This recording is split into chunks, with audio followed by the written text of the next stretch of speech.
Ko'pchiligini qiziqtirgan savol. Nimaga Buxoriyning qabri Samarqandda? Buxoroda emas, Arabistonda emas savol bo'lyapti. 1 daqiqa vaqtimizni ajrataylik, to'liq javob beraman. Vataniga Buxoriy 59 yoshda qaytadi. Ona yurt sog'inchida vataniga kelsa, yaqinlari olamdan o'tib ketgan bo'ladi. Imom Buxoriy butun Buxoro farzandiga dars bera boshlagan 20 mingga yaqin hatto shogirdi bugun.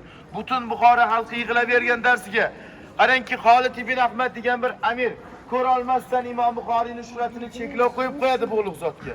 Derkanlar xalqqa dars bermang. Meni uyimga kelib farzandimga faqat tanho dars bering degan. Imom Buxoriy amirga yo'q dedi, bir hadis aytar ekan.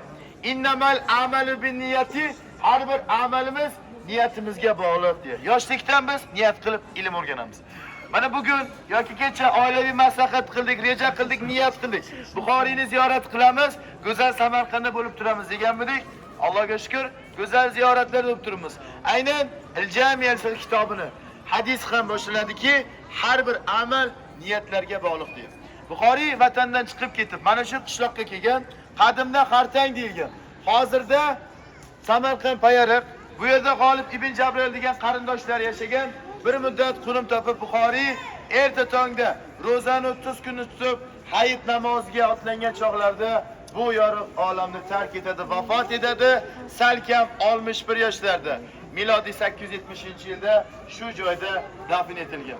1000 yillardan beri ziyorat qilib kelyapti azizlar. Mana bu chinorga e'tibor bersak, 550 yoshdan oshgan 5 asrlik tarixga ega.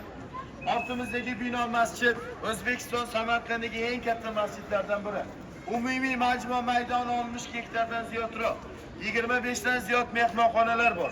Minoraga e'tibor bersak 75 metr. 4 ta minora. Kelgan mehmonlarimiz ta'rif beryaptiki, Madinadagi minoralarga o'xshagan deb. Yaqinroqdan kelsak, maqbaraga e'tibor beramiz. Ichkarida Qur'on oyatlari tilla suvlar ila yuviltirib yozilgan. Endi maqbara bo'lib zotning qabrlari 5 metr yerda tegadi. Mana bu qabr toshi qimmatbaho Onyx tosh Eron davlatidan kelganki, nur tushganda yorug'lik tortadi. Mana bunga e'tibor beramiz, bu toshlarda hammasi Yevropa, Hindistondan keltirilgan zumrad toshlari. Biron marta bu yoq ishlatmasdan 4-5 yil davomida mozaika usulida bunyod etilgan. Bu toshlar Gretsiyadan keltirilgan. Issiq payti ham bu toshlarni ishlab ko'rsak, qo'lni kuydirmas ekan. Qarang, keling azizlar. Duo qilaylik. Ziyoratning eng go'zal joyi duoda. Nima uchun? Biz ziyoratga keldik.